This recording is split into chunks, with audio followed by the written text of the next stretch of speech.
আলিশান থেকে ট্রমসো যাওয়ার জন্য আমাদের ট্রন্ডহেমে কিছুক্ষণ লে ওভার ছিল। তো আমরা ভাবলাম সেই সময়টাকে কাজে লাগিয়ে ফেলি।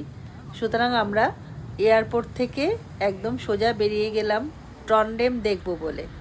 তো আমরা এয়ারপোর্ট লাগোয়া স্টেশন থেকে ট্রেন ধরলাম, ধরে দুই কর্তাগিন্নি চলে এলাম ট্রন্ডহেম ওল্ড টাউনের দিকে। এখানে একটা ওল্ড ব্রিজ আছে, সেই ওল্ড ব্রিজটা সত্যি খুব সুন্দর।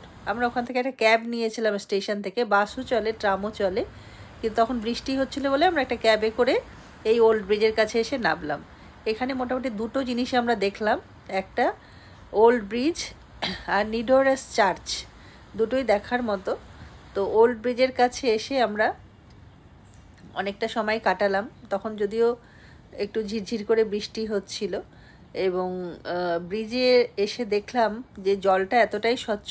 আর ট্রন্ডহেম হচ্ছে ফিয়র্ডের ধারে অবস্থিত একটা শহর, অর্থাৎ শহরের মাঝখান দিয়ে ফিয়র্ডের জল ঢুকেছে, এবং ফিয়র্ডের জলের ধারে ধারেই সমস্ত বাড়ি ঘর পথঘাট সবই আছে, এবং কিছুটা পোর্টও আছে। স্টেশনের কাছে দেখলাম অনেক জাহাজ দাঁড়িয়ে রয়েছে উল্টো দিকে, সুতরাং পোর্টও রয়েছে। আর এই জলটা এতটাই স্বচ্ছ যে এখানে একদম সমস্ত বাড়িঘরগুলোর ছায়া দেখা যাচ্ছে।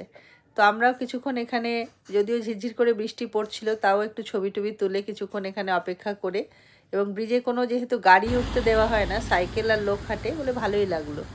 তারপরে আমরা চলে এলাম নিডোরাস চার্চে। এই চার্চটা হচ্ছে গথিক স্টাইলে তৈরি, এবং 1300 শতকে তৈরি এই চার্চ। এই চার্চটা দেখার মতো সুন্দর, যেমন এর স্থাপত্য সেরকম এটা হচ্ছে মোটামুটি এটা সবচেয়ে বড়, এই মানে নর্থ রিজিয়নের সবচেয়ে বড় এটা অর্গান চার্চ। অর্থাৎ এর ভেতরে একটা বিশাল বড় পিয়ানো লাগানো আছে, যেই পিয়ানোতে মোটামুটি 950টার বেশি পাইপ আছে। অর্থাৎ এটা হচ্ছে সবচেয়ে বড় পিয়ানোটা, এটা বাজানো হয় যখন ওদের কোনো অনুষ্ঠান হয় তখন বাজে এটা। আর আরেকটা পিয়ানো আছে, সেটা ছোট পিয়ানো। তো ভেতরের যে স্থাপত্য এবং ছাদের উচ্চতা সেটাই দেখার মতো সুন্দর। আর যীশুখ্রিস্টের মূর্তি রয়েছে অবশ্যই, এবং সেই মূর্তিটা একদম অন্যরকম দেখতে। তো চার্চের যে নিস্তব্ধতা এবং চার্চে দেখার জিনিস, সেটা দেখে সত্যি আমরা মুগ্ধ হলাম। এবং ভেতরে আরেকটা ছোট পিয়ানো, অর্থাৎ এই যে এরকম অর্গান যেটা, ওরকম একটা গোল্ডেন কালারেরও আমরা দেখলাম, এবং দেখে তার মধ্যে বারবার করেই মানে প্রত্যেকটা 12টা 12:30 এরকম করে ওদের ঘন্টা পড়ে চার্চের, সেটা ভালো। এই যে এইটা একটা পিয়ানো, এটাও একটা অর্গান, এই অর্গানগুলো ওরা বাজায়। তারপরে আমরা টন্ডহেম সেন্ট্রালে চলে এলাম, এবং তারপরে ট্রেন ধরে এয়ারপোর্টে এলাম। ভিডিও